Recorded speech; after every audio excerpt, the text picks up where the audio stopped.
A young couple on the verge of a nasty breakup become trapped in their isolated vacation home by three psychotic intruders hell bent on scaring them to death. Their car is destroyed, their phones are stolen, and they have no way out of the house in the 2008 home invasion horror flick, The Strangers. I'm Connor Eyzaguirre, Caleb J. and this is Filmgazm.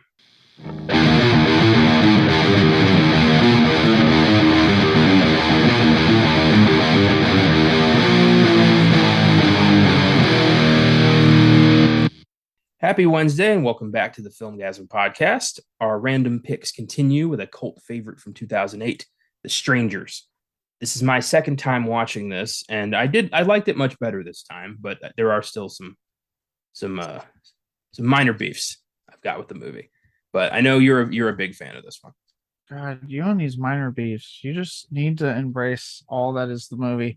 Um, no, yeah, I adore this one. This is one of the most, and to me, intense, gripping, just realistic home invasion films. And and we'll get into it, but I love how he knows how to do jump scares. He knows how to do scares that you're not jumping, but like it's creepy how he frames shots and has things where you see characters in the background that you see as an audience member, but they don't see it, and it's just terrifying. Yeah, I will say, admittedly, this is mainly the only Brian Bertino film I think I've enjoyed. I've not really enjoyed a lot of his post Strangers work. Um, I do really like this. I really enjoy the sequel. That'll be for another day.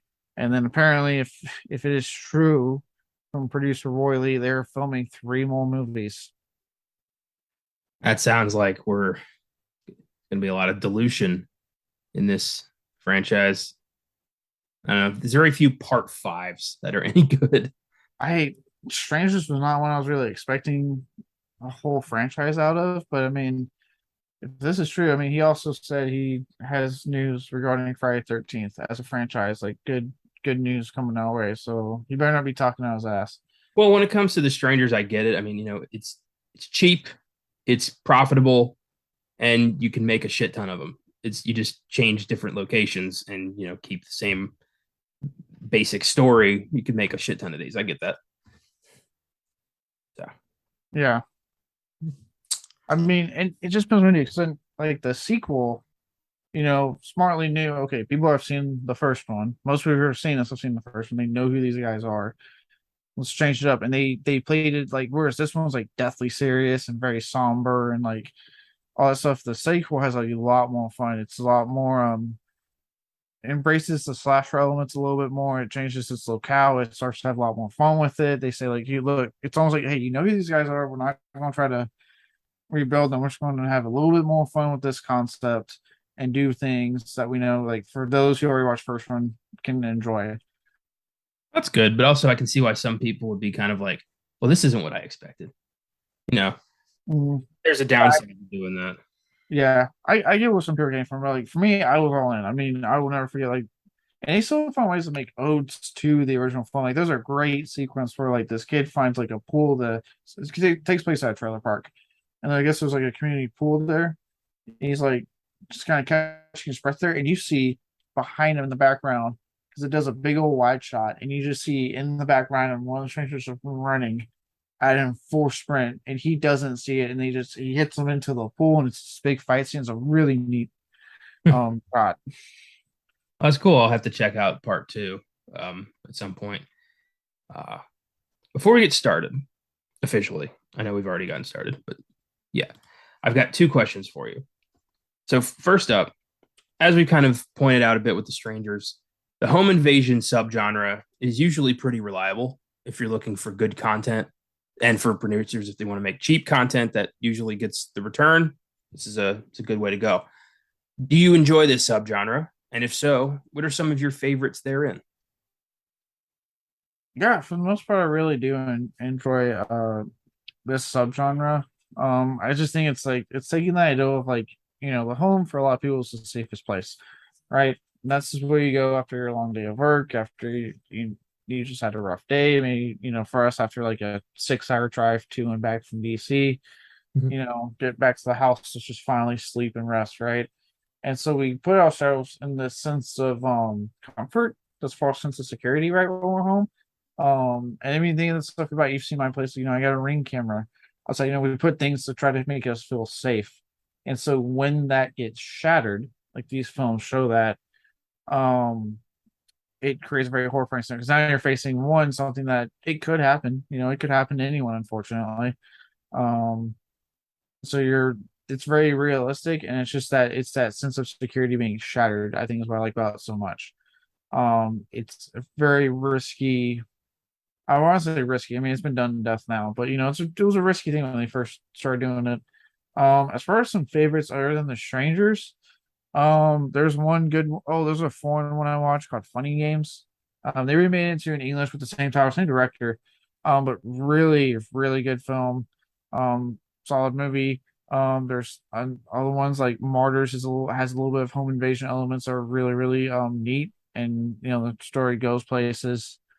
Um, Even something like Last House on Left's later half when they quote unquote get in there. A more recent one actually would be Don't Breathe as a personal favorite of mine, mainly because it takes the idea of the home invasion and flips it completely on its head. So it's like, hey, here's the same thing you're used to and you expect, but now he's actually capable and he's hunting them. And I know for some people, obviously, I think you're one of them that like it gets into that he was on board or not when it hits a certain scene in that movie. I know you're the ones that gets off board at that point. I'm one that stays on board, but it is a personal favorite of mine. So yeah, those be some that I enjoy. Did you see Don't Breathe 2? Did you ever get around to that? Yeah, I the less said about that fucking movie, the better. Yeah. Yeah, I didn't care for that. Yeah, all good picks there. I would want to shout out Hush. I House was good. That was Oh, you're next. I forgot about your next. Your Next was really good too. Yeah. I always like when there's like a little something different, like, somebody in the house can kick ass or somebody's got a disability that makes them a lot more vulnerable. It always adds a much needed layer of, difference to these films because it's hard for them to stand out because it is, how many different ways can you do somebody trying to break into your house? Yeah, Uh, for me, the granddaddy of this whole genre is Black Christmas.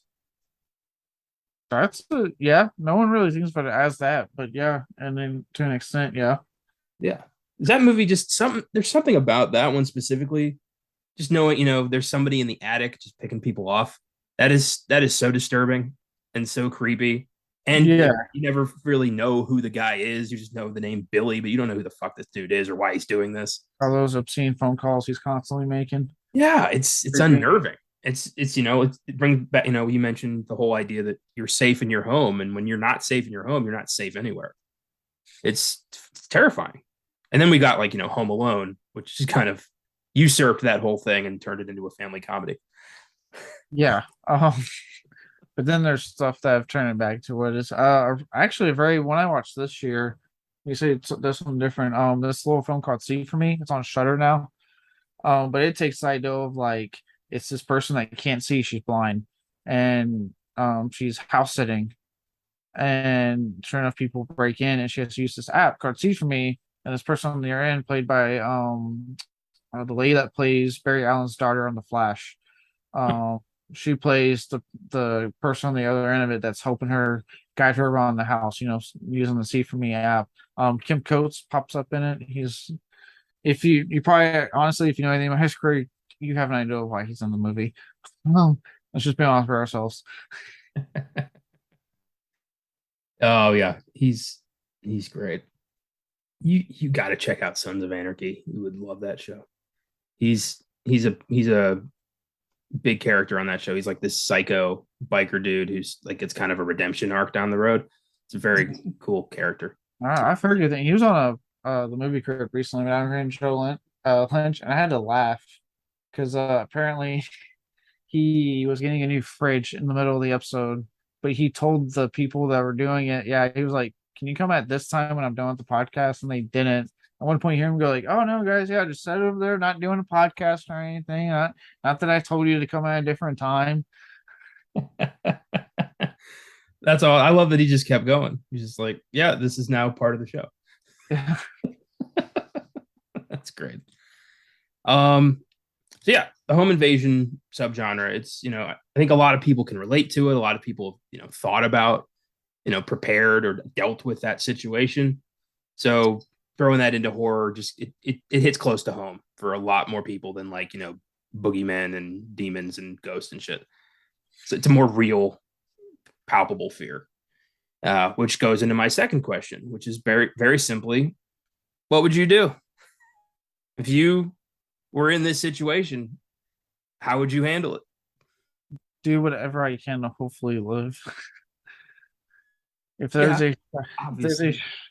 yeah, if there's a shot at living, I'm gonna try to take it.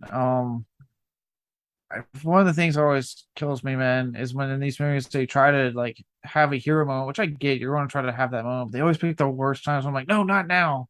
They see you clearly getting ready to do something. For me, it's just like, just run. Like, why do you need a car to get away? You run. It's dark. They're not going to see you. If you get into you get far enough, you're going to be fine. Just fucking bolt. Yeah, or like in the strangers at one point when they're like in the car already, and that they turn the truck turns the high beams on. They're like, oh, what's it doing? I'm like, I don't give a shit what it's doing. You're in the car. It's on. Like, just go. The guy in front of them, maybe, hit the gas like you're being chased and ram that fucker into the garage. You got self defense on your side. Go nuts. Yeah. There's a lot of moments in The Strangers that I feel like the movie could have ended right there, but obviously you can't do that. Well, yeah, and that's where like I argue if you have your briefs, I really recommend you watch the sequel because they take advantage of the fact that hey, it's a trailer park. Let's play with it a bit more and get more yardage out of them, doing their thing. Yeah. Yeah. It's just it's interesting to kind of place yourself in the situation and think like, could I have handled this better? Like Yeah, I mean, look, if it's funny games, no, you're not. I've seen funny games, and there's a point. I really want to see funny games. Dude, there's a point he rewinds the movie. Like it ends the way you want to. They do something smart, stop the killers, and the guy just goes pause, and the movie just pauses. He's like, ah, I don't like how this is going. And he grabs the remote and hits the rewind, and the film rewinds so that they can do it the way they want. That is some crazy meta shit that I'm sure really flew over people's heads when that came out. That's awesome. I think my big one is like, I would try not to shoot my best friend in the fucking face. Like that was just kind of a what the hell I moment. have I have him in my notes as the golden god. Well, I love he's just like, hey, I'm here because you know how much I love fucking waiting hand on foot for you, you motherfucker. Like he's already just like, I'm here, god damn it. And yeah, we're gonna talk about why. Like, I don't really know why Glenn Howerton's in this, but I love it. Was this during Sonny's like height and fame, or was this after? Sonny, I think it started in 05, right? I think so. This was season 3, so right about when Frank showed up. Yeah, she came on too. So this one was like growing in popularity. Yeah, that makes sense. He's probably like, bit part in a horror movie. Why not? Yeah, in case this show doesn't do well, and now that show's almost like season 15 or whatever the hell it's on. Now they can't escape. Yeah.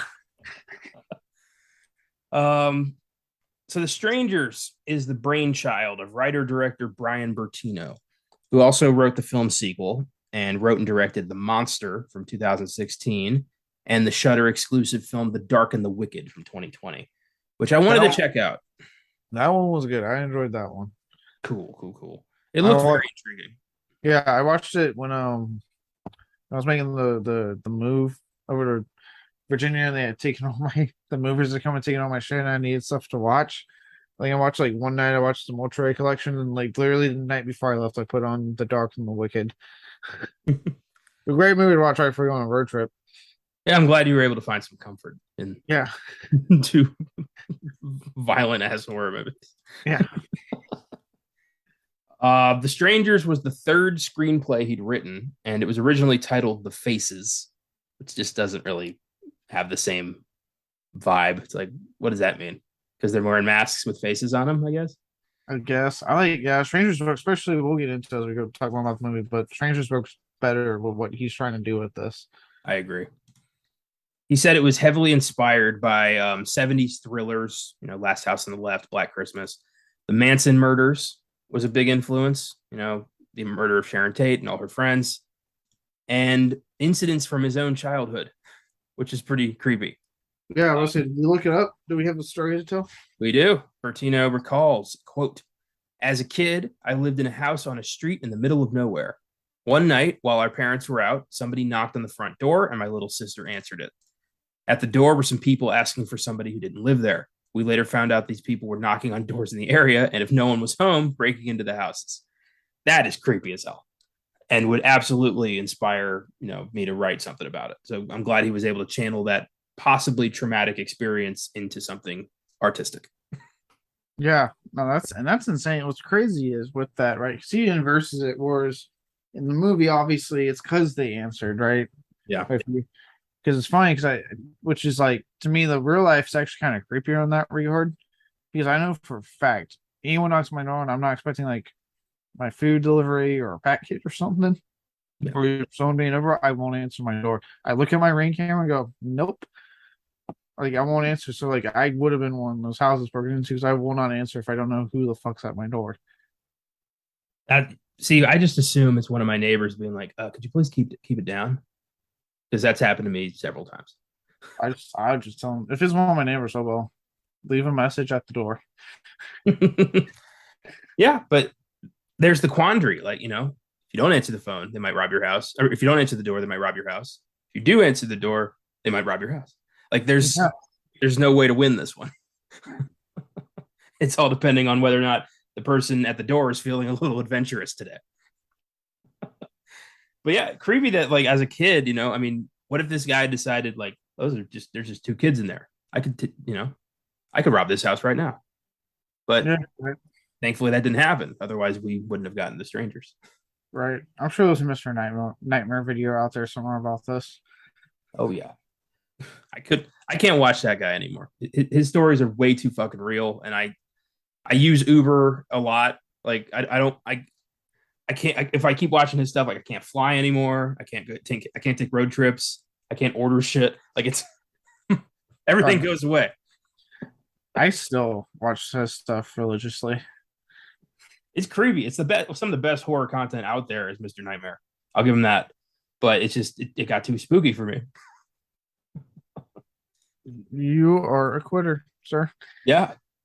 For the sake of literally all the stuff that I need to keep this life going, I quit. So yeah, Bertino was inspired by all that dark shit, wrote The Strangers, entered it into a screenwriting contest, won the contest, and it was bought by Universal, which has got to be just the dream. To have this little horror screenplay you wrote, put it in a contest, and Universal's like, I'll take it.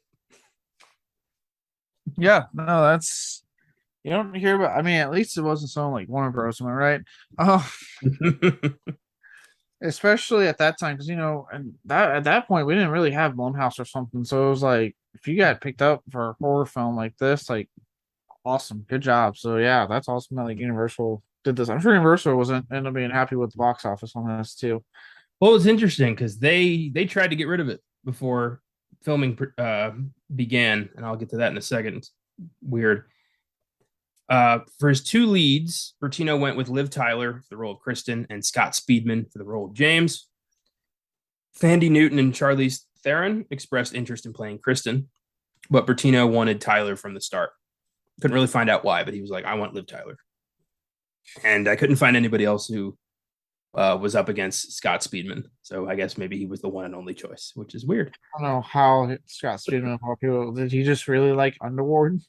See, like I feel like we've shit on Scott Speedman a lot on this show for no apparent reason. It's not that I hate the guy. He's just like it's weird when it comes to like him and acting. Like, you know what I mean? Like, I don't see him doing enough for me to really have like a comment on his ability, other than like the Underworld film series, which he stopped being in. Whether it was he just was like, nope, I'm too good for this, or they just didn't ask him. Too good for this? Who's getting big in their britches? I think the real question is, have you ever seen Scott Speedman and Scott Stapp from Creed in the same room at the same time? because they look fairly similar to me. I The universe can't handle that. feel like a lot of people named Scott get the same face. It's just fate. Maybe Scott Speedman can sing like him. Where the arms right open. If we ever get the Creed movie, they know who to call to Ghostbusters. play Scott Stapp. Why don't you just be like, yeah, you got it. You got the part. Yeah, you can do that 90s thing. You got it. And that's not difficult.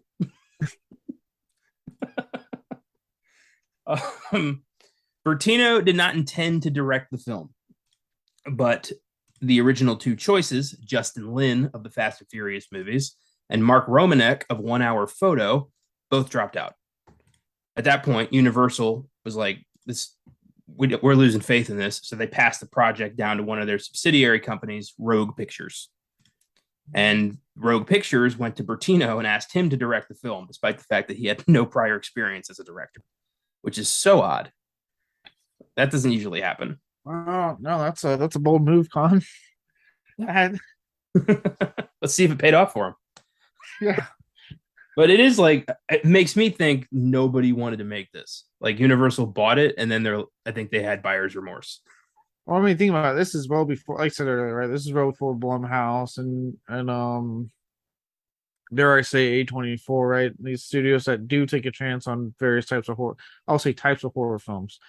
No one flame us later for A24 mentioning like if you like that type of horror, you like that type of horror. I don't really give a shit. But they're out there. They do a good job of like giving people that chance, giving people that opportunity.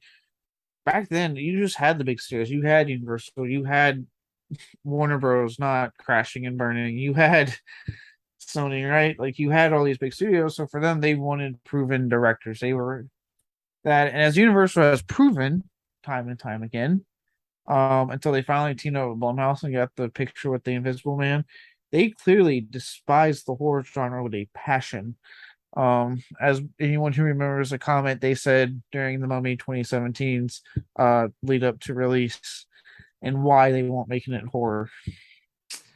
That sucks because Universal owes everything, all of their success, to the horror genre, and I wish they respected that.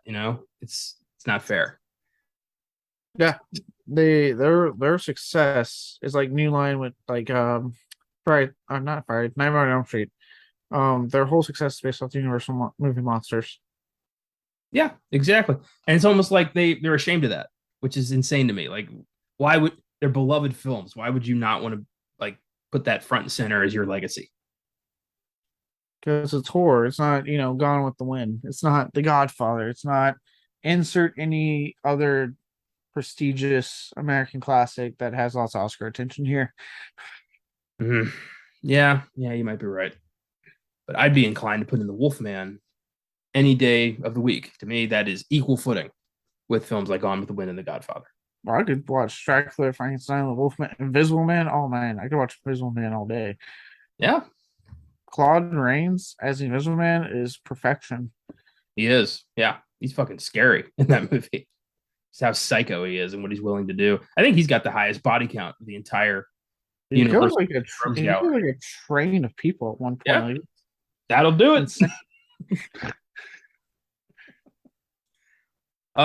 So he did. He was like, fine. Brian Bertino, it sounds like he had no trouble at all getting this movie made. It's like somebody bought a script. They went to him to direct. He directed. It was a success. And Bob's your uncle. It's awesome. I like the idea of like after both two directors turn down, they're like, "Hey man, we need direction." He just like goes, "Fine." I just picture him like complaining to a friend and just being like, "I have so much money, it's driving me insane." It's like I don't know what to do anymore. I can't stop winning. The movie is a success. They want me to make like 3 more movies. I don't.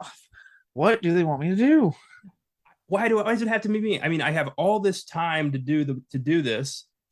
I have like a proven track record. Why has it got to be me?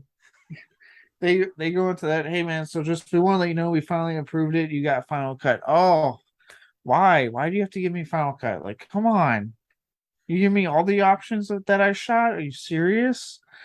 I would love if he is desperately trying to get out of this, but he can't. Like he can't fail. He physically can't do it.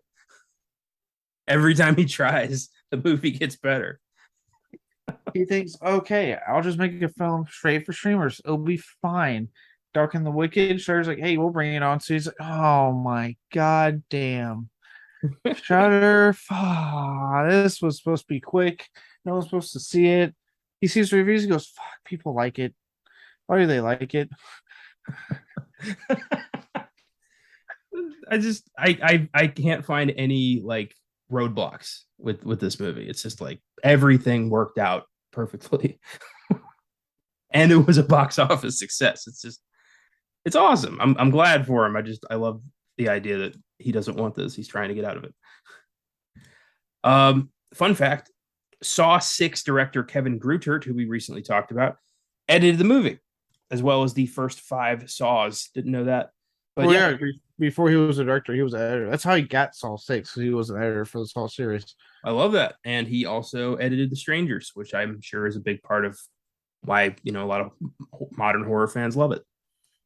Yeah, the dude's a great editor, and I don't hold Saw 7 against him. There's some production stress on that one. There's a lot of stuff going on. That actually would make for a very interesting production history because of the time it came out. But when he let him do his thing and he had free reign with like Saw 6, yeah, the guy can direct. He proved that he took some notes from that editing room and he knows how to direct. Yeah. I was just talking on Oscar Sunday last week how much I appreciate film editors and cinematographers who become directors because they have a much more visual eye, I think, because they've assembled films, they've shot films, like they know the structure a lot more personally, I think.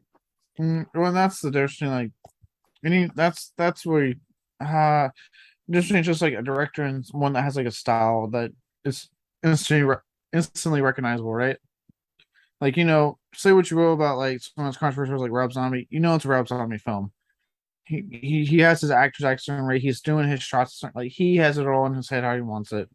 Same with someone a little more celebrated like Tarantino, right? It's a Tarantino film because he knows what he wants from the actors. He knows what he wants from the shot. I'm sure he even knows what he wants ahead of time before it hits editing. So he knows like, what as they're shooting, how that's going to get edited. I'm sure it's all playing out in his head. That's just how some of these directors work. And yes, when you get someone that's like an editor or like a cinematographer, they have that visual eye already. So now they just have the part of like, how do we talk to an actor to get the performance that we want? And once they get that, yeah, they can rule as director big time. I was watching a kind of a did you know video about Inglourious Bastards. I found out Tarantino was this close to canceling the entire project because he couldn't find an actor to play Landa the way he wanted. Like he needed to find not only a great actor, but somebody who was fluent in English, French, German, and Italian. And he gave himself a week. He's like, if I can't find it by the end of the week, I'm not doing this movie.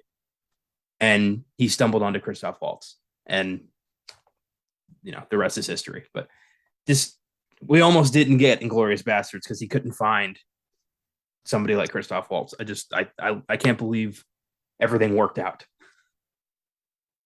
That is amazing. Holy shit. He was just willing to be like, cut, moving on. I don't want to do this anymore.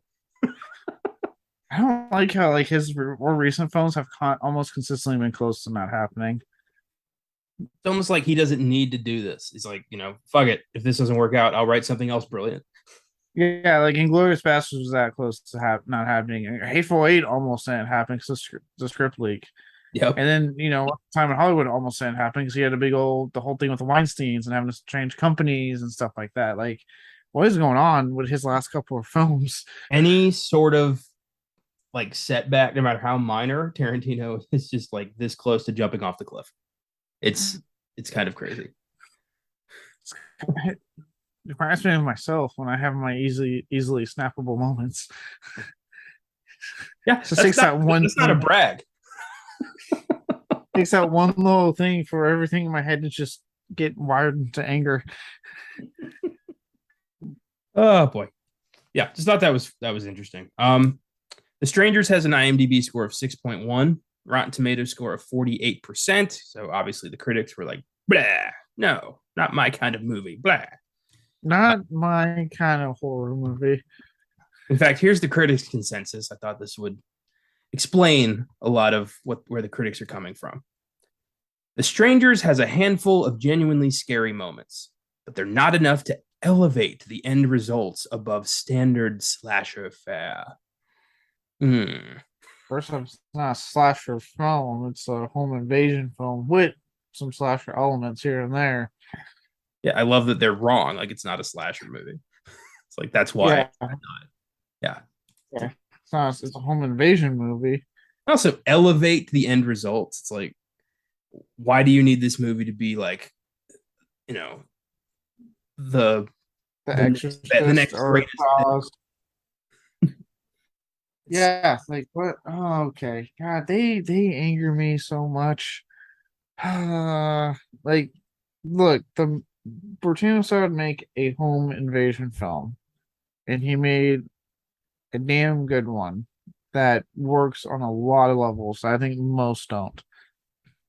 Yeah, I agree, but it wasn't enough for them. So despite all Well, they can go fuck themselves. yeah, they can. Despite their, the critics being like, why would anybody watch this? It was a huge hit, grossing 82 million on a budget of only 9 million, which is bonkers. Like, well done, Bertino, for a first-time filmmaker. Like, good job. Also spawned a sequel with more in the works as we speak. So yeah, it's crazy. Some of these horror films that they're like critics just like me. I'm like, and then you hear it's like it's their like the Blair Witch Project, their first movie that they shot for a couple thousand and made fucking millions off that movie. it all reminds me of there was an episode of The Fairly Odd Parents. Remember that show? Yeah, I used to watch it. There was one where Timmy Turner wished for all of his emotions to be gone. So he was just his blank slate that like wasn't responding to anything. And his crush like walked up to him and was trying to get a rise out of him. And she went like, I'm ignoring you. And he didn't say anything. She went, I said, I'm ignoring you. And he said nothing. And she's like, stop ignoring me, ignoring you. Like, that's what these people remind me of. It's like critics saying, don't see that. Why aren't you not seeing it? Like, why are you letting it make money? Like God. And then they have like those periods where you can tell the critics are just angry, like all of the 80s with the slashers, and then all of the 2000s with the torture porn, where the critics are just like, why do you people like this? And it's like, fuck you, we like it, and it's making millions because of it. Real quick, I need to know what Roger Ebert thought of this movie. I'm gonna look up his review. What if he hated it, but then had that turnaround that he does sometimes on films? 1.5 out of 4 stars. Oh boy. Yeah, he was not kind. No, he never is if he doesn't like a horror film. Like he acts like it hurt him. Listen to this. So I thought Brian Bertino is a kid. This is his first movie, and as much as I hate it, it's a competent movie that shows he has the chops to be a director. So I gave it 1.5 stars instead of 1. Still harsh, yes. I think a lot of audience members will walk out really angry at the ending, although it has a certain truthfulness and doesn't cheat on the situation that has been building up. Yeah, because it's pretty well written. That's what that means. Yeah, I'm like, wait a minute. You just basically complimented the ending and then said, but it sucks. Yeah, this ending really doesn't portray the film that I got, and it adds the realism, and it's a logical conclusion, but I hate it. Like, wait, what? Nothing that you said just makes sense. This is so.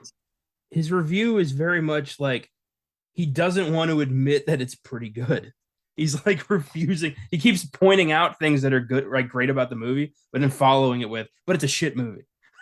It's like, buddy, pick a lane, commit to one or the other. Stop trying to, middle ground this shit. Like, just admit you like the horror movie. Can you imagine if I just like started talking highly about like a movie or a video game or something like that time? I go like, yeah, but it was pretty shitty. It's weird. It's like, who are you trying to impress? I never understand that. It's like, who's gonna get pissed off that you enjoyed a horror movie? It's like, There's nobody cares. No one cares. I mean, you get the occasional person who's like, "How can you watch this?" I listen. I'm like, Nah, "Because I can." I If don't count them among people, so nobody cares. Jesus, you monster. Yeah, there's certain traits to me lower you to the bottom of the barrel when it comes to human beings. And not letting people enjoy things is right at the top of that list. I mean, that's fair. That's a fair one. Like, I have my problems with The Strangers. I think it's a good movie, and I know you think it's a great movie. I'm not going to try to knock you down to my level because you like it a little bit more than I do. Yeah, I mean, I'm going to definitely try to raise you up to my level. Yeah, that makes sense. Like, you have an argument to do that. I do not have fucking any argument to do the opposite. Yeah. That would be just Fine. cruel. That'd be me trying to take something away from you. I'm just here going. So I really like this. That scene's stupid. Just every second you have. Imagine how fucking mean spirited this show would be if that's all it was. Just you guys being like, that movie was great, and me just being like, no, it wasn't. Like every time, just be like, no, it's shit. Regardless of the movie, I just plant my feet in the sand and refuse to give. Yeah, We would not I have really, made it this far. I really like the performances. They were pretty bad. I don't know what you're talking about there. That would suck. I wouldn't want to do that. I wouldn't want to be a part of that show. I really like the gore on that scene. Excessive. Did we need to see that? Do you really need to see that? I thought Uh, that trap pretty cool and Saw. It was redundant. why do you like Saw? Who likes Saw? Like, just make it as personal as possible. Right? Oh, you read Goosebumps as a kid, so that's why you like this shitty movie? Wow. Okay. This hypothetical version of myself is actually making me really sad. I sound like such a prick. Yeah, it's kind of hurting me to keep going on this I like know, rabbit it's like hole. Jesus. I don't want to ever do that. Jesus Christ. Okay, let's get into the film itself, The Strangers. I love how this film starts out as the aftermath of a proposal turned down. Like, just already giving us this kind of, you know, troubled relationship that usually we don't start out with that kind of turmoil. And I like that. And we never really, it's all just shown, not really dialogue heavy, which I also appreciate.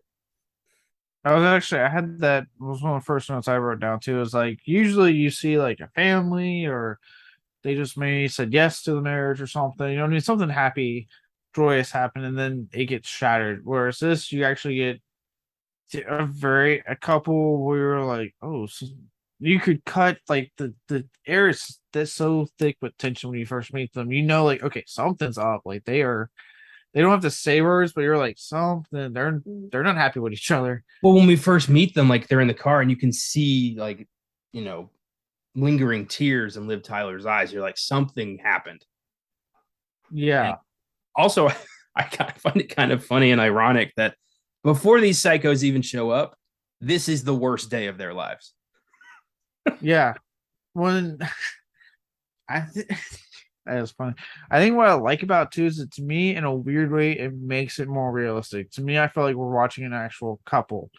Um, and one hitting a like you said, a rough patch in their relationship where they, as we come to learn, that he proposed to her at the wedding, which by the way, like got people, guys, gals, Mm-hmm. proposing at a wedding, fucking stop it. Okay, like that's not your day. Just propose elsewhere, not your fucking day. Jesus Christ. Yep. Um, Your bridesmaid, don't wear white and don't propose at somebody else's wedding. That's yeah, just basic shit. yeah, nah. But other than that, right? She said no, and that's what this rift is kind of coming on. They're uncertain about their future and all that stuff. And lo and behold, as we learned, he got the house with the rental house in hopes she would have said yes. So it would have been like a romantic getaway thing on top of it. So he had it all planned out. It all shatters horrendously to the point that I like the little reverse where I saw the lady getting the tub of ice cream to eat in sadness. The guy gets it, and also Bluebell shout out. Hell yeah. Um, I knew you were going to bring that up. Yep. Blue ball. Makes me blue. Makes me happy. Um, And it is just awkward to be surrounded by, rose petals and champagne and just the night that was supposed to be the beginning of the rest of your life and you just got shot down, but then you still have to take her home. It's like, yeah, ouch. Just twisting the knife in further. Like, ouch. yeah. And then what I like is when you have a moment, you finally have the moment that they say, okay, let's the emotions get a little high and they decide to get a little frisky, a little passionate. I like how we have a moment where you're thinking, oh, okay, they're going to have their moment and finally kind of talk this out and see where to go from here. And as soon as they get ready to do that, the knock that begins the rest of their night begins. So even when the movie gives you like a quick moment to show like maybe they'll go have passionate sex and they'll work it out, it's quickly taken. Yep, that was hope. It got snatched away, and he just, you can't stay hard in that situation. I'll just say that. But that would be weird if for the rest of the movie he just was rock hard. Yeah, like Michael Bay, just rock hard at all times. It'd be funny if like the strangers were like they got distracted. They're like, dude, what is that? Like they just had a moment of like, that's not right, man. You know what? We'll just go to a different house. It saves their lives because they got creeped out. Oh, that's funny. Um, so James just goes for a drive after the girl at the door. It's like, what is it? Is Tamara home? Yeah. And then she just walks away. And he apparently didn't see anything wrong with the situation, and just leaves No. Liv Tyler at the house to just Yes. hang. But you know what I liked about that, and I know this time, and what I love about this film, it never fully shows their face at any point. It makes the strangers, who by the way are human. These are just regular human people doing this. What I like is to give them an air of menace and threat. You never see their face fully. You get a little brief, like maybe a side glimpse of something. That's about it. What I like here is like it's kind of indicated that she busted their fucking light because it's just darkness and all you kind of see only a little bit. Her hair's covering more of her face with the whole camera home, and you try to turn the light on and it's not turning on. So it's kind of thought like she probably busted their light before she knocked. Yeah, probably. And yeah, the decision not to show their faces, that was conscious. That was almost not the fact. They almost had a climax where like they took off their masks and they fought our heroes. But I think either Kevin Gruder or Bartino were like, nah, let's ease that back, and that was the right call. Yeah. Oh, we'll get to that ending. I adore the ending to this film so much. Did you watch the unrated cut or the theatrical cut? Unrated. I have it on Blu-ray, so I always watch the unrated cut now. Okay, my DVD had the unrated cut too, and it was like 3 minutes longer. So I was like, fuck it, he probably watched this one too. I was right. If it's ever an option, I will always watch the unrated cut. Yeah, me too. Um, when Liv Tyler's alone, someone starts banging on the door, and that's when shit really starts getting out of control. It does. We get one of the most classic scares in this sequence when she's home alone. Oh, that yeah, when the guy just appears in the background, he's never mentioned. The camera's not zoomed in on him. You might not even notice it unless your eye drifts in that direction. And once you Yeah. do notice it, you're just like, your first thought is probably like, how long has he been standing there? Yes, and this is what I'm talking about. Where like he knows when to use jump scares and not use them, and I love that this is not a jump scare. It's she's doing her thing, and you just see no music, sting, no nothing. It's just a stranger come out of the shadows and stand there and complete just right. Like all she has to do is turn around. And he's there. She's going to see him. And you just stand there watching her. And again, I love that kind of thing of letting the audience see it, and I just be like, oh shit, why? There's a dude right there in your house to like turn, and then I'm sure like again this would speak to a great theater experience. I'm sure you get a good theater crowd, you get tons of people being like, turn around, just turn around. Yeah, I bet the collective was probably pretty high when the strangers came out. Yeah. One thing I really liked was when these strangers are formally introduced and they, start trying to break into the house. The record that's playing starts skipping and just is stuck on this one spot. And it gives this insane sense of disorientation that I really thought was cool. Yeah, well, I like the building. Like kind of what you were talking about, the building confusion to go with the terror. Like it's building you into getting into their headspace, our main character's headspace of like what is going on. When like she opens the window, the dude's just standing there at the window. We do get that good jump scare, and they're banging on a bunch of stuff to freak her out. Like that rising tension of just like you feel it with her, like, oh my god, I'm getting more and more stressed. Like, what is going on? What are they doing all this for? Yeah. Well, and the little things like her phone's gone, and that just tells you that like they've been in the house, and that's creepy alone. Like they could just go in there and kill her, but it's not about killing them; it's about scaring them. Scaring them for the night before they finally kill them. Yeah, getting all those fear juices out. Then James comes back and is like, "What's going on?" And she's like, "There's somebody in the house." And he's like, "The hell you say?" Like he's very much just like, "No, come on, you've just got post turning me down hysterics." Yeah, he's literally like, look, you already turned me down. Like, no, whatever you want, I'm done. I don't need to try anymore. On my first viewing of this, I thought for a second like he set this shit up because she turned him down. But oh god, that'd been a wild twist. yeah, that's what I thought the first time I saw it. Or like this is a prank by Mike. Was it Mike or Matt? Oh, the Golden God. Yeah. Was it Mike or Matt? I don't remember. It was Mike. Okay. But can you imagine if like the ending of this, like they just cut his rope, cut him free. He just gets up and tells her like, "This is what happens when you turn me down." Jesus Christ. Good call. Like that was the right decision then.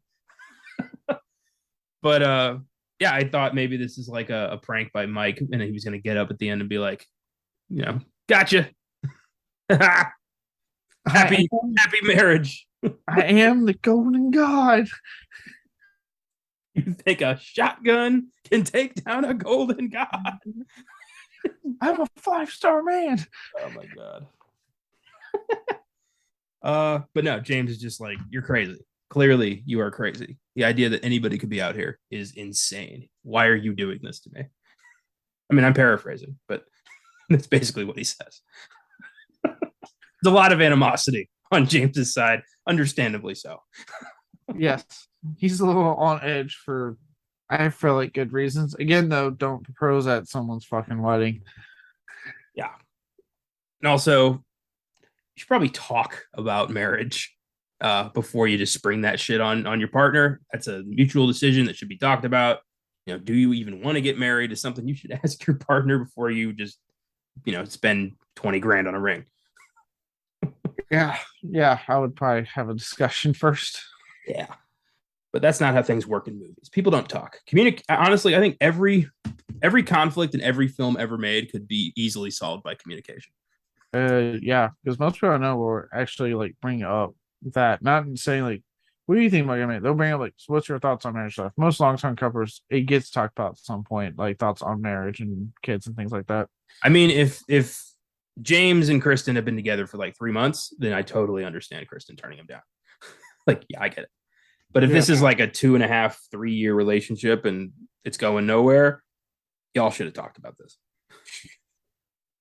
So they decide after Mike realizes like his phone's missing and then it's, in the house and he has this moment of like, oh shit, maybe she's right.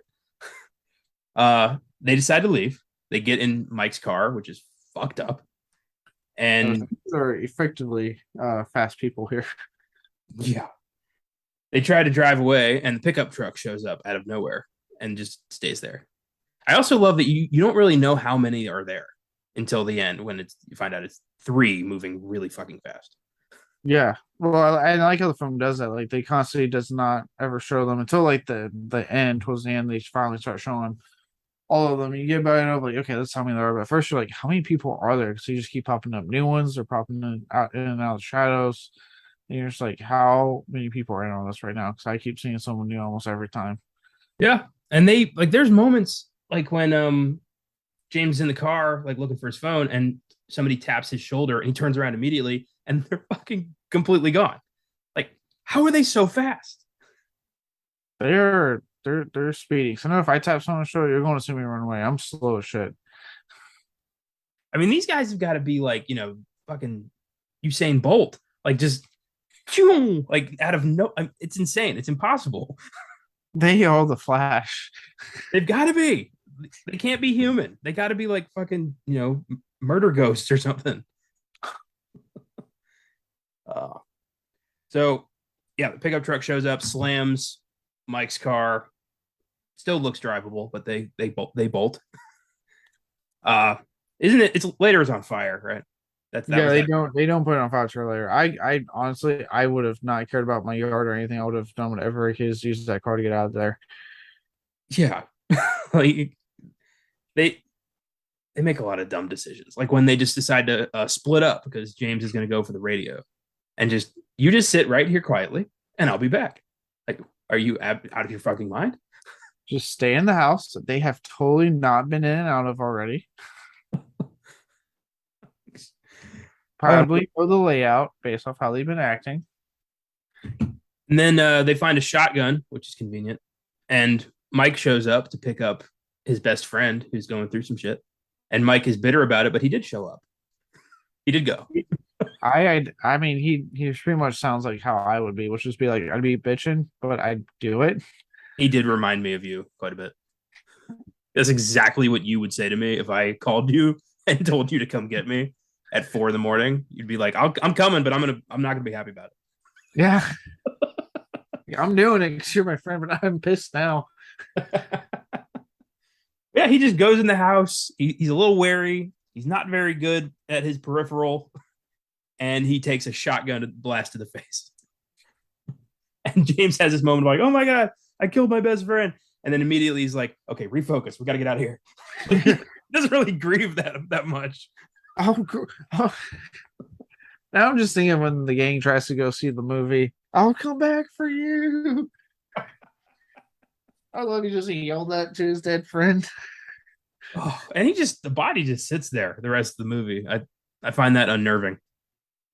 Yeah. Well, what I actually do like, what you were saying about that scene, I like how again the use of like not doing a jump scare, but you see without wanting the stranger come up behind him with the action, like, oh god damn it. But then he gets shot with a shotgun. You're like, oh well, not see that part coming. You got that Merle Haggard song playing that just, I don't know, it was a good soundtrack choice. Something about that song really amped up the tension. I don't really know why, but it worked. Yeah.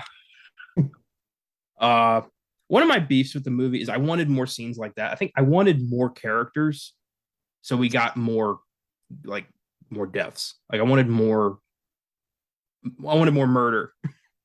Sounds like the sequel is like right up your alley, basically. Okay. Yeah, I'm gonna have to check that out. So for everything you're describing, like the sequel does that. I watched the sequel for sure. Yes, they split up. James disappears for quite some time. I had a moment of like, did I fall asleep and forget that he died, or like where did he go? And then he shows up at the end, tied up. Yeah, he kind of disappears and you're like, where'd he go? And then you're like, oh, there he is. He's not looking too good right now. Would have loved to have seen what he was up to. That would have been nice. No one wants to know what Scott Speedman is up to, okay? Ouch. Burn like it. And Liv fucking sprains her ankle. Are you kidding me? Like she falls off a curb and is like, fuck. The worst possible time to just not look where you're going in a forest.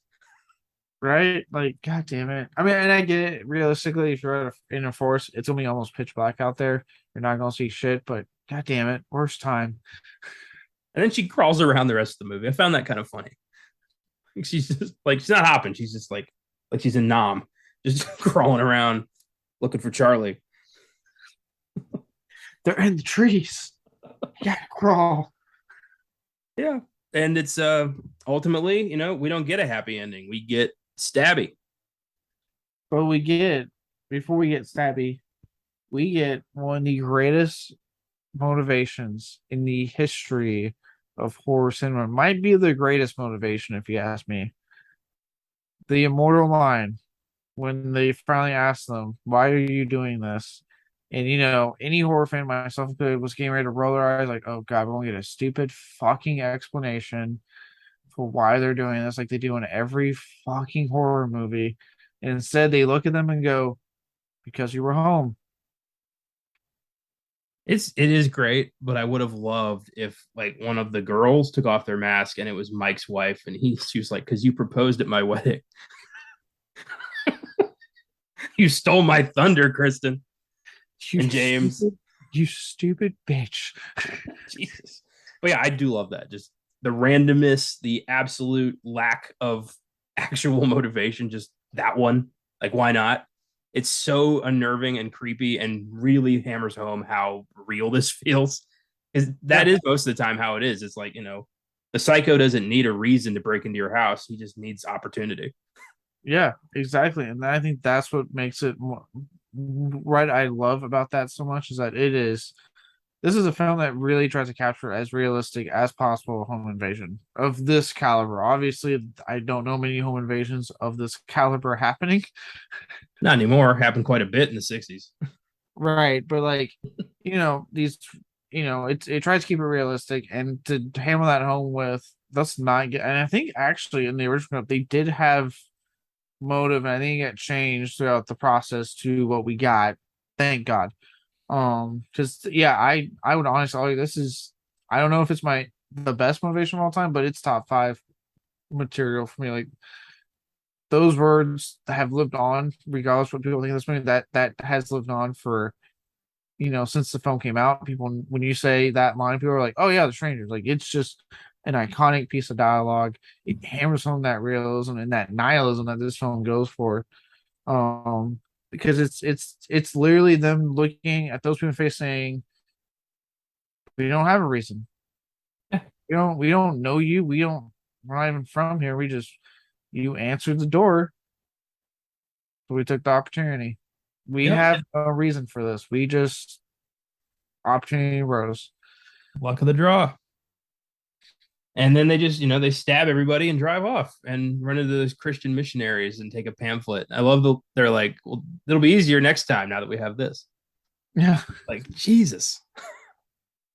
And then those kids, I was like, yeah, I like that little line. And again, not showing their face the whole time. So you're just like, who are these people? they got it a little. I don't know if Christians do the white shirt and bicycle thing. I mean, that's more of a Mormon Jehovah's Witness thing. I don't know if Christians do that too. I won't say more of a moment for witnessing. I don't know many Christians that do that. Yeah. The Christian missionaries usually don't use bicycles, they use airplanes and build their churches in foreign lands. But yeah, no kid on a bike is going to pull that off. But these kids whirl up to the house and see all the death and the blood, and they're freaking out. And then Liv Tyler wakes up and grabs one of them, and then got the black. Yeah, I love that. Again, not giving you that moment of like, oh, maybe she's gonna like. We don't. Did she have like a last moment and then still die because she got stabbed a lot, or was she able to? I mean, obviously, this when the sequel came out, survive and ID them. So they did take their mask off before they did it, which again, and I caught that speaks to the realism. And what I like is that that moment of them taking their mask off, them explaining the motive, says so much about them that I didn't even think about until I watched this last time. And that before that, they hid behind the mask to and get the fear out of them to get to play their game per se that they were playing. And then when you get to the end, they finally have their motive and they take their mask off. So also we're saying, now you're going to see our face because we don't care because we're about to kill you. Yeah, you're not going to say anything. It's Yeah. creepy. Yeah, it's almost like, the whole, and you hear all times of movie, right? It happens in every movie. Oh, we don't have to tell anyone, blah, blah, it's like, we won't say anything, we swear. In this case, it's almost like we're just avoiding that. They're like, you're right, we could just walk away because you didn't see our face. You're not going to know who we are. But then they take it off, and it's almost like we're saying, like, but now you have, and now we have to kill you. Isn't that just a son of a bitch? I love it, but I also would love if just once somebody did say, like, I won't say a thing, I promise. And they just stop and they're like, you promise? I mean, I'm going to hold you to that. And they just let them go. Dude, we got a version of that with Summer of '84, which is one of my other Oh, favorite endings of all time. God, if you guys haven't seen Summer of '84, whole you'll watch that, especially if you've been big on Stranger Things. You'll watch it like, okay, it's something that I haven't seen on Stranger Things. This is rated R and embracing an R rating, and then you get to that ending, you're like, holy shit, yeah. Yeah, that was a good one. Summer of 84 is yeah. exciting. I Uh, won't kill you, but I will let you go to live in fear and know that I'm out there. Oh God. that's unnerving shit, man. It's writing a good villain is difficult, but when you pull it off, it's the best fucking feeling. Yeah. I also this made me realize I haven't seen Liv Tyler in a long time. Pops up and stuff randomly and then like I don't know, maybe she's in the new Lord of the Rings show. I don't know. I doubt it. Maybe I don't know. I think it'd be cool if one of the Stranger sequels focuses on her, like they find out she's alive and they go after her. She teams up with the survivors of the Strangers Prey at Night. I don't know. Could be a cool movie. Legacy sequel, even for the strangers, still going strong. I mean, that film's 14 years old. God damn it. Yeah, it's time. Like a legacy sequel could happen. Oh god damn it. Maybe Scott Speedman's in a coma and he comes out of No one wants Scott Speedman. it. Even Underwood went, yeah, we're good. We don't need to bring him back. I think they got like a look-alike briefly for Underworld 4 when he gets killed at the beginning.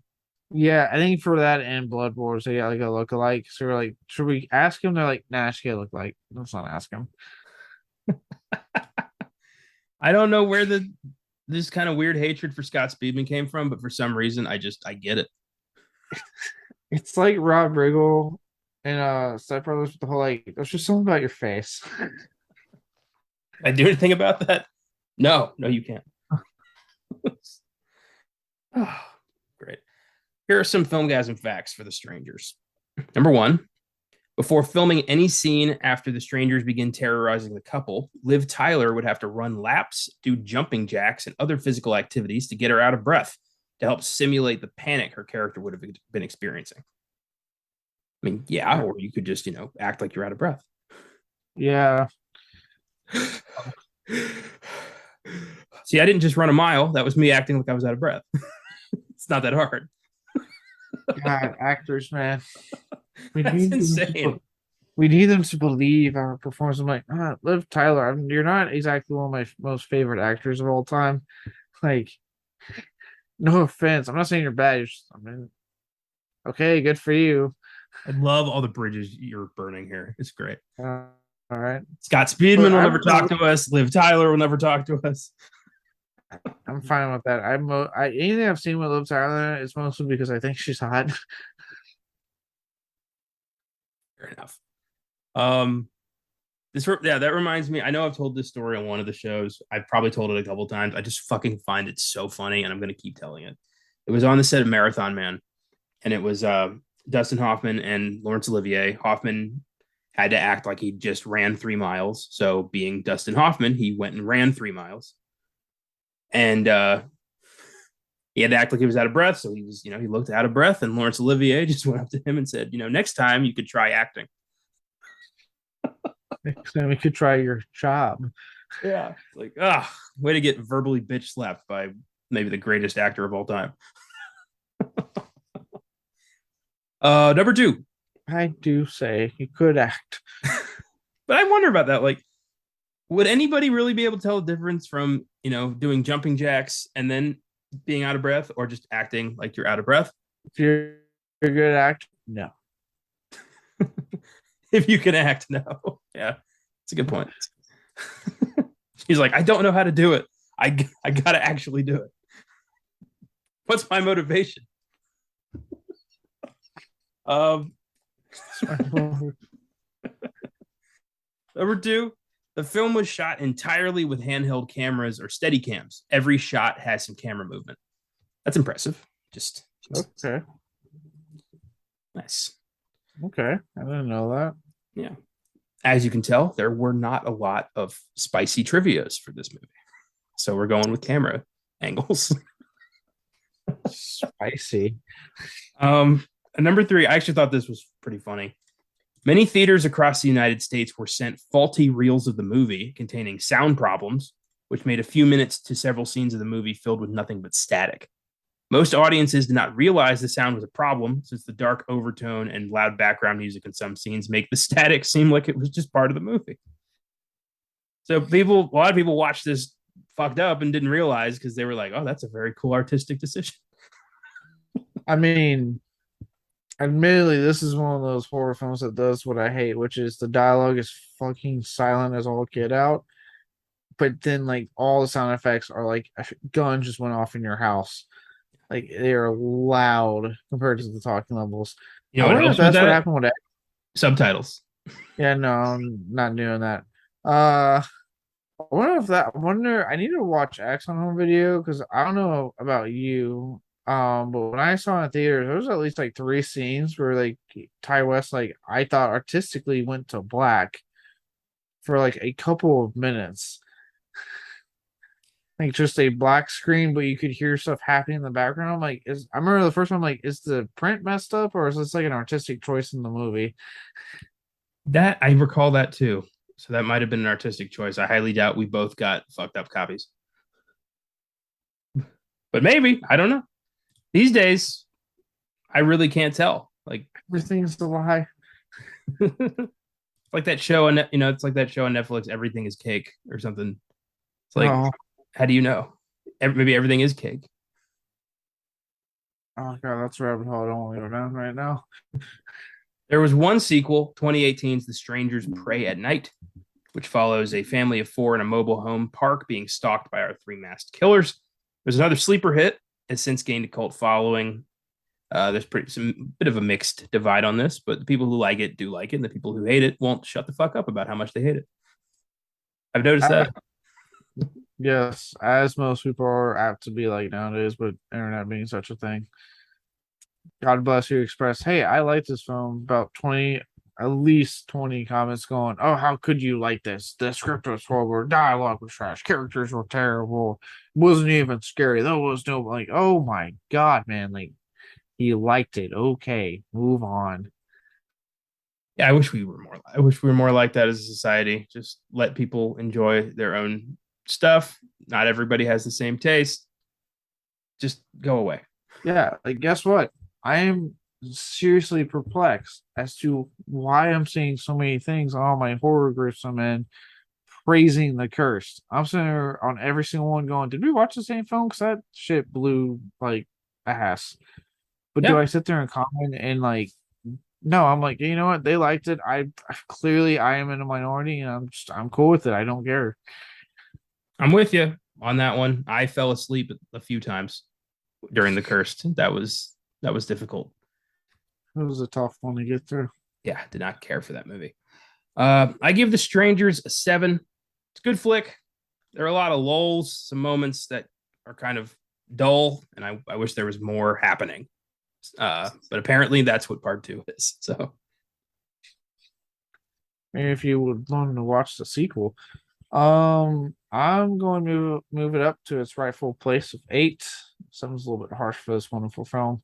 Um, okay, but no, for me it's an 8.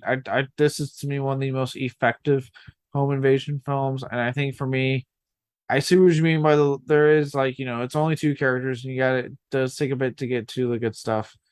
But again, I really appreciate the approach just being as realistic as possible, even going so far as pull that Texas Chainsaw Massacre trick and have a narration going over home invasions, and this is based on true events. Like, yeah, obviously we're stretching credibility there, but just using that to establish like some sort of realism and um grittiness that this film goes for, or flawlessly all the way again to the end. That just iconic, because you were home line.